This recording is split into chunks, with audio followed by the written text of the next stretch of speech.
थे कि सेंटर पे वो तो कई गतिरोध सा चल रहा है, लेकिन अपनी जो कन्या गई हैं वो सारी बहुत सुखी हैं और बहुत सेवा कर रही है। और उनमें भी ये सुनीता है, इसका नंबर 1 स्थान बताया। ये सुनीता नंबर 1 पर है, दीदी की नज़रों में पहला नंबर इसका है। और इसी को भेजा कर कितने भी विशेष सेवा हो जो कर बाबा मम्मा ने भेजा करता, जो बिंदु दीदी सुनीता ने भेजा, इस पर 100% कॉन्फिडेंस है उसका। तो ये हमने बड़ी खुशी है कि हमारी कन्या जो इतनी सफल कामयाब हुई है। ये भी इन्हें के जबानी सुनो।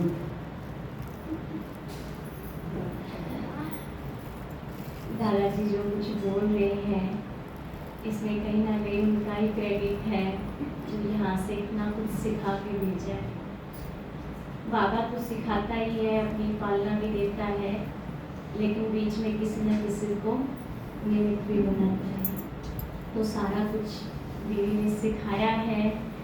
आगे चल के भी फिर ऐसा प्लेटफॉर्म मिला, ऐसे दीदी मिले, उनसे भी बहुत कुछ सीखने को मिला।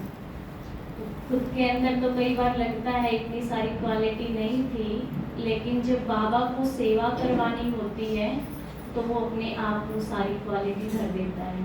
तो खुद का कुछ भी नहीं है, जो करवाता है, जो बुलवाता है, वो सारा कुछ वो करवाता है।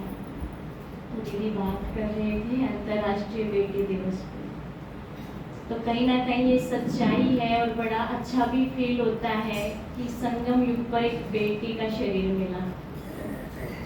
आत्मा को कोई ना कोई पार्ट तो बजाना ही था, लेकिन उसमें भी एक कन्या होना ये बहुत बड़ा सौभाग्य रहा। और भेदभाव की बात अगर करें, पिछले जमाने में तो था ही था, लेकिन आज तक भी कहीं ना कहीं वो चल रहा है। लेकिन हम बहुत भाग्यशाली हैं जो उस माँ ने जन्म तो दिया, जन्म के बाद भी एक ऐसी राह दिखाई। क्योंकि जन्म तो दे देते हैं फिर भी, लेकिन जन्म के बाद भी एक रोना पीटना ही चलता है, हो गई अब क्या करें, कहाँ फेंके, कहाँ डालें। लेकिन नहीं, पालना भी अच्छी थी और पालना के बाद ऐसी राह दिखाई कि आज अपने भाग्य पर नाज होता है। लेकिन उन बेटियों की अगर बात करें, कुछ बेटियां आज भी कुछ पुकार करती हैं, जो गर्भ के अंदर हैं, जिनको मरवाने की तैयारियां हो रही होती हैं, वो बेटियां कुछ गीत गाती हैं। मन्ने मती ना मरवावे